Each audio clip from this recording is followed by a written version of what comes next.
Hey everybody, this is Dark Guardsman, and we're back here with another progress update on ICBM. So things are actually going really smoothly and a little faster than expected in some areas. We're still not to the point where we're getting to a release, but we're actually getting further than what originally was planned.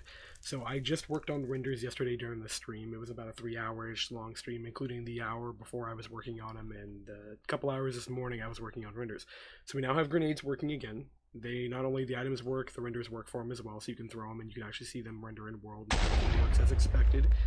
Not only that, but the shrapnel renders are working again, as well as the anvil renders.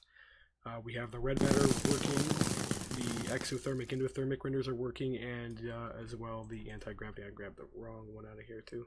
We grab a couple more just to show off. So as I said, anvil render is working, so we can actually set that off and do it and have it fly through the air. I still want to do a little bit more work with the anvils. They kind of spin around and stuff. That's actually not intentional. That's just a fact. I randomized the block states on them, and it ended up with a result, which is not bad. It actually kind of looks okay. But, of course, we can do much better. So set that off one more time just to see. And it works as intended. Anti-gravity works, which basically means all of the block renders work with it. So we can set that off. You can watch the blocks float in the air and do as intended. I still want to do a lot more work with this because if I recall right, that these were originally meant to be smaller blocks.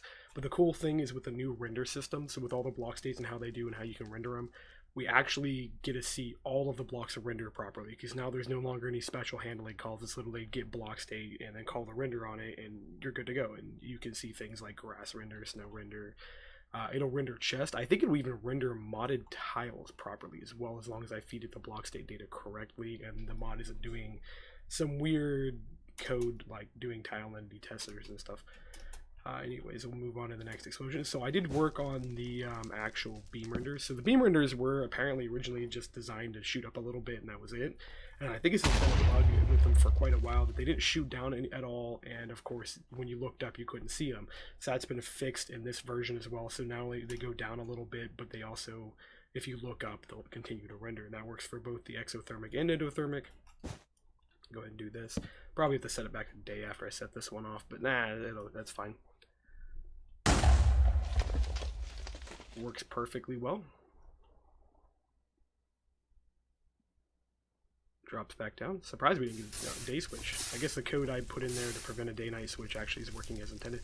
And of course we're getting the AoE effects for him perfectly fine now that I've gone through and cleaned up the code and everything. And of course the last one, which is the one everybody's probably been waiting for, is the Redmatter. Now if you didn't see the stream, and the stream is still up on Twitch, I recommend watching it because we did spend quite a bit of time just toying with the Redmatter. We went through and did multiple adjustments to the render, toyed with different visuals and looks. I have now added a second layer on the outside of it that slightly pulses in and out to give it a little bit more life to it. And I've went through and toyed with pretty much everything when it comes to the render. Now it's not 100% done yet. I still want to come back in here and work on the outside textures. You can tell it's got a much more circular path to it. Previously there was a little bit more boxiness to it. I actually do want to find somebody to come through and redo this texture altogether because it's got a lot of alpha in it that needs to be cleaned up and fixed. So that way you don't have that circle on the outside. Instead you would have a waveform pattern on the outside, which is what it's supposed to have. But whoever made the original texture didn't clean it up, or something happened during development at some point that messed it up.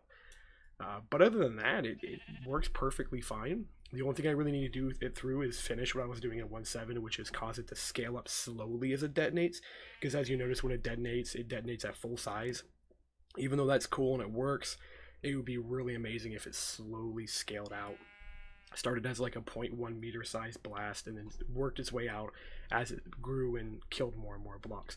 But that is something I'll more than likely do in 1.7 and then port back forward to 1.12, and of course 11 and 10 when we eventually release versions for that, which will happen eventually. I don't want to give a due date on that one because it's going to still take a while for the 1.12 version. So that's pretty much all of the renders. As you notice, the block renders actually do work as well, so they're all set up, and that's about it. We just have to go through here and do some minor tweaks, like for example, I'm going to probably remove the Nightmare Explosive just on this version. We'll add it back later, and I still got to do some tweaks to fix the fact that it tried to add grenades for versions that there was not grenades. Minecarts will probably be next. I'll make a video for that. And there will be probably some clip videos coming up on here from highlights of the stream of where we were messing with the Redmatter render and finding some really cool and amazing just absolute oddities to the render system. For example, if you turn blending off on the middle, which is a render technique to cause the textures to merge together and render properly, so that way when you see a block pass through it, you actually see the block on the other side of it. Where if you turn off that, you turn off a few different things, you can get some absolute bizarre effects, like being able to see water through blocks or seeing the world through the block. Or if you mess up completely like we did, you could, all the terrain turns ghostly. It is really cool, and I'll see if I can capture those highlights by editing them out of the stream video that I've downloaded earlier and getting those up here so you guys can see it, for those who don't want to watch through a 3-hour stream on Twitch and still want to get the really cool effects. Anyways, I'll see you guys later with more content. Hopefully we'll get ICBM updated here within a week and out and in a releasable state. And yeah.